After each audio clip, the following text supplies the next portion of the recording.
Hi guys, welcome back to my channel Nursing Tricks after a long time. So, today we'll be discussing about fluids. Okay? So, this is not actually about fluids, it's about fluid deficits or fluid excess. Fine? And I know it's very difficult to remember all the symptoms which might occur in the body due to a deficit in the fluid or an excess in the fluid. So I came up with a trick which might help you to remember if what will happen to the body if the fluid is deficit or it's in excess. So you just have to remember one line, just one line, and the line is, as goes my fluid, so goes my body.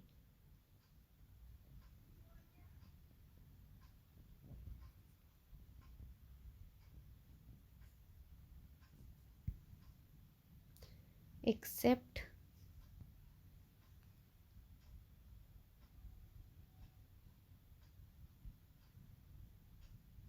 my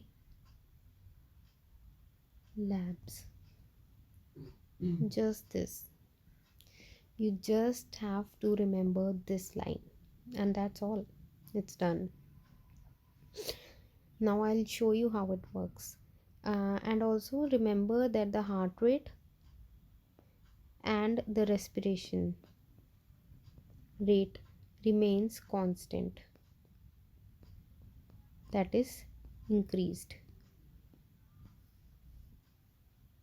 Got it? So now I'll tell you how this line will work. So suppose your patient is deficient in fluid. What will happen to its GI system?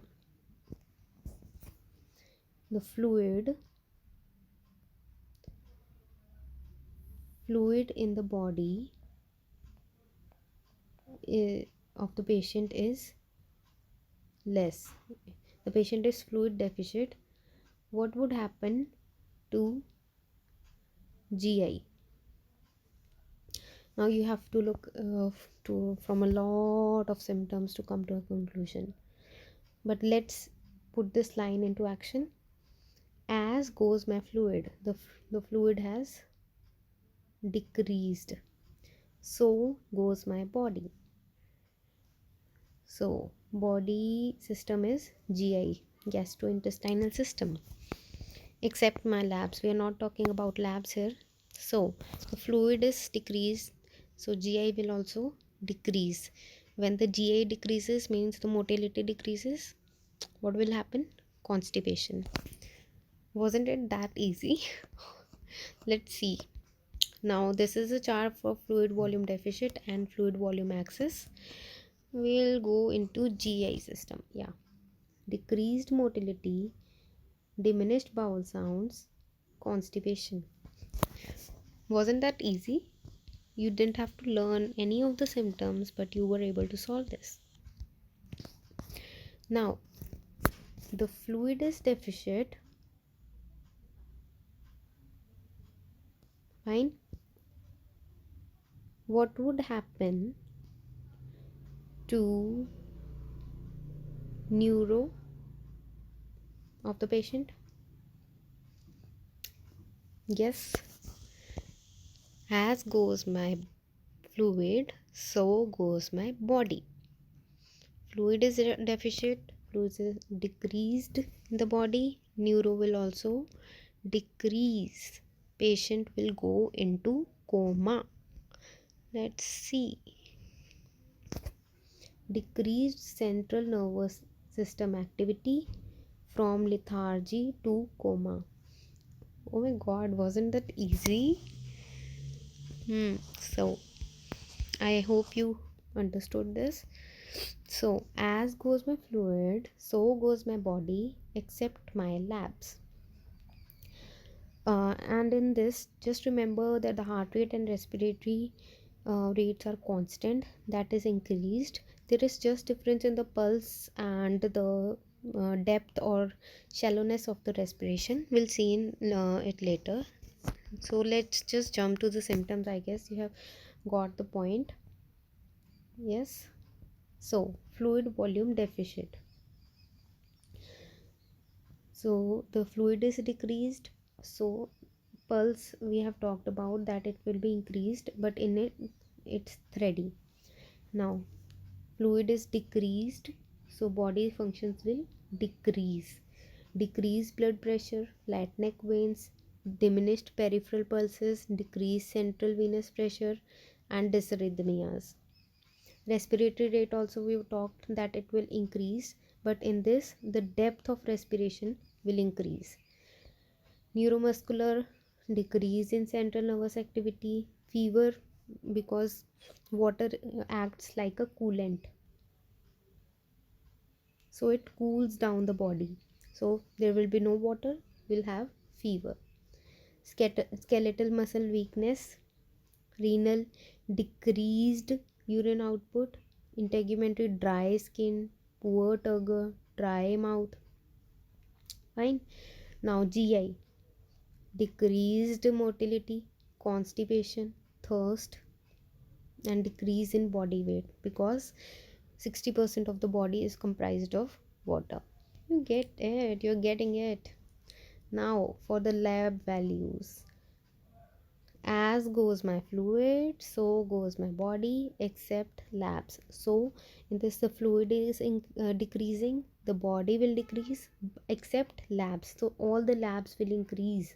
Increased serum osmolarity, increased hematocrit, increased blood urea nitrogen, increased sodium levels, increased urine specific gravity.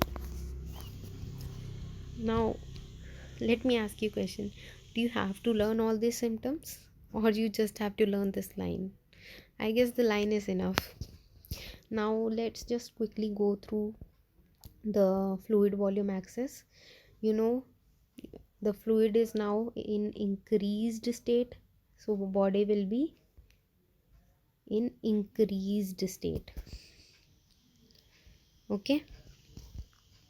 So and just remember that the heart and respiratory rate remains constant, that is increased. So bounding is sorry, heart rate is increased but the pulse is bounding. In deficit it was thready. Now the fluid is increased, the body will also in an elevated form. So elevated blood pressure, distended neck veins, elevated CVP, central venous pressure, and dysarrhythmias. For its respiration, we have already talked about it, will be constant, increased, but they will be shallow. Moist crackles. Now increase in fluid, so increased altered level of consciousness because of the some electrolyte imbalances, headache, visual disturbances, skeletal muscle weakness. This is also due to the electrolyte changes. There will be dilution of electrolytes because the fluid is excess. Paresthesias. Now increased urine output. Now keep in mind the urine output will be increased if the kidneys can compensate, but if they cannot, the output might decrease. So this is a by chance thing. Pitting edema, pale, cool skin, because water is a coolant, it will cool the skin down as it is in excess. For GI, increase in fluid, so increase in the body function, increased motility,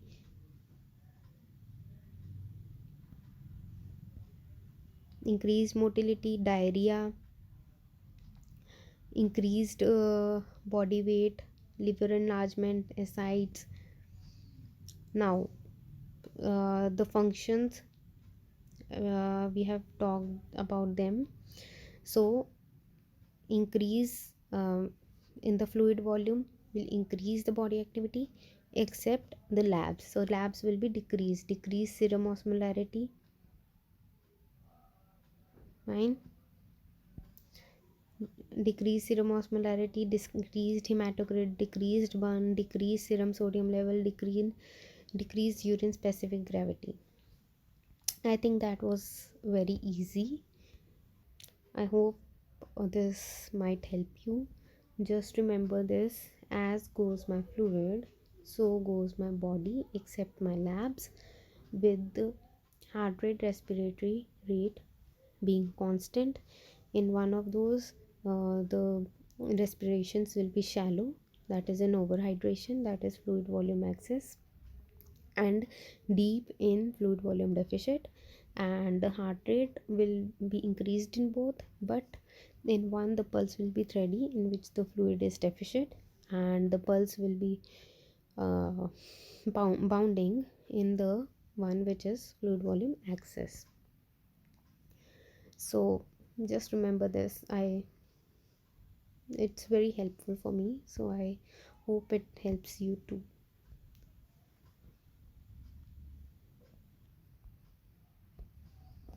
And